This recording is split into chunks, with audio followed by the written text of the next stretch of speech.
আসসালামু আলাইকুম প্রিয় বন্ধুরা, আমাদের এই ছোট্ট টিম নিয়ে আমরা রওনা দিচ্ছি আমাদের সেই গন্তব্যে, যেখানে অলৌকিক মাজার হয়েছিল এক রাতের ভিতরে।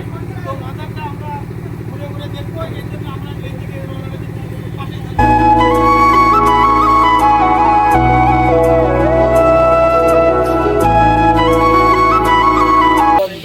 ওইগুলো এখন একবারে বন্ধ। আসসালামু আলাইকুম। ওয়ালাইকুম সালাম। ভাই, আপনার নাম? আমার নাম মোহাম্মদ জালাল উদ্দিন। আপনার বাসা কোথায়? বাসা বগুড়া মাটিজালি। বগুড়া মাটিজালি। আপনি এইখানে এই মাজারে কতদিন ধরে খেদমতে আছেন? এখানে প্রায় 5-6 মাস হলো। ও আচ্ছা, পরিচ্ছন্নতার দায়িত্ব? হ্যাঁ, মাজারের 4 সাইড পরিষ্কারের দায়িত্বে আছে। আচ্ছা, মাজারের ভিতরে গেটের তালা মারা খোলা সবেরই দায়িত্বে আছে। এখানে পুলিশ প্রশাসন তো সবসময় টল দেয়, তাই না? হ্যাঁ। মানে এখানে প্রশাসন থাকবে, পরিবেশ মানে শৃঙ্খলা যাতে ভালো থাকে এই জন্য। হ্যাঁ। ও আচ্ছা, এখানে এখন মাদক চলে না। এখানে এখন কোনো নারী রাতের বেলা প্রবেশ চলে না। আমি 1 বছর আগে এখানে আসছিলাম, বুঝলেন তো। আমি সেইখানে এসে দেখছিলাম যে অনেকজন মানে সাইডে গাঁজা খাচ্ছে বা গান বাজনা নিয়ে মানুষকে সব বন্ধ। ওইগুলো এখন একবারে বন্ধ। মানে 1 বছর আপনি আসার থেকে নিয়ে আর এগুলো চলে? আমি ওগুলো দেখিনি। আপনি এগুলো দেখেন? এগুলো আগে ছিল কিছু, আগে ছিল। এটা সত্যি কথা, কিন্তু এখন আর কিছু নাই। এখন এখন আলহামদুলিল্লাহ সব ভালো, সব দিকে আছে।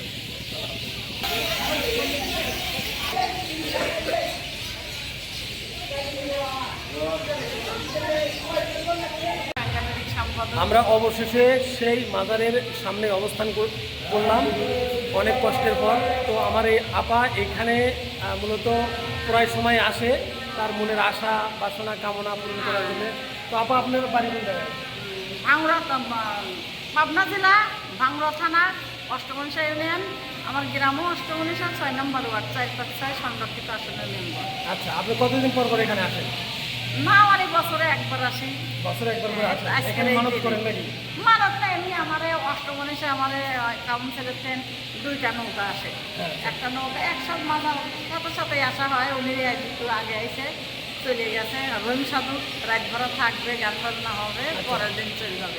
আমরা এখন রান্নাবাড়ি হয়ে গেছে, এখন আমরা রহিম সাধুর উদ্দেশ্যে আবার যাবো। আচ্ছা, তাহলে আপনি এখানে নিয়োগ করছিলেন যে আপনি যদি মেম্বার হন তাহলে?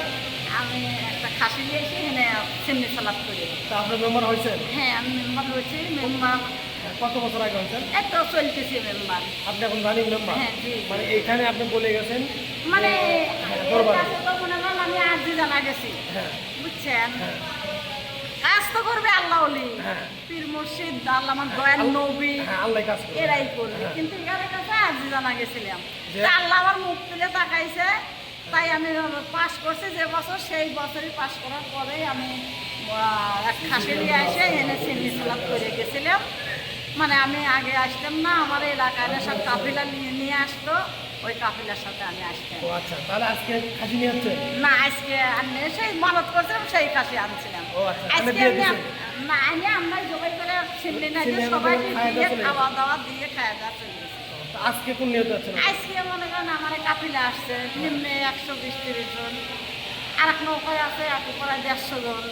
ওই কাবিলার সাথে আসছে? কাফিলার সাথে আসছি। এখন আমরা আল্লাহ দিলেই আমি এনেছেন, এরা হিন্দু আশীর্বাদ নিয়ে আবার চলে যাবো। রহিম সাধু সারা রাত গান বাজনা হবে, সকালে কাজ রান্নাবাড়ি করে খাওয়া দাওয়া করে আবার খাই দেশ। মানে আজকে এখানে গান বাজনা হবে না? না, আজ এখানে না, আজ রহিম সাধু সেটা কোন চাষ জায়গায়? করে, চাষ করে? চাষ করে রহিম ও সাধু। আচ্ছা, ঠিক আছে, আপনার অবশ্যই বাসা? আমরা ওই জায়গাতে যাবো। আমার বাসার সিংহাতে। সিংড়া। আপনার নাম? আমার নাম মোহাম্মদ ইরশাদ। ঈশ্বর। আমার শুনতে বলেন নাম ঈশ্বর। তাই? আমার নাম তাসলিমা। তাই, আলহামদুলিল্লাহ। আপা, ঠিক আছে, আমি যদি আপনার এলাকাতে অবশ্যই দেখা করবো ইনশাল্লাহ। আচ্ছা, আর আমার পাবনায় ভাঙড়া অষ্টমনীষা আমার গ্রাম, আমার এলাকাটা খুব নাম করাই। আসেন। আচ্ছা, ঠিক আছে।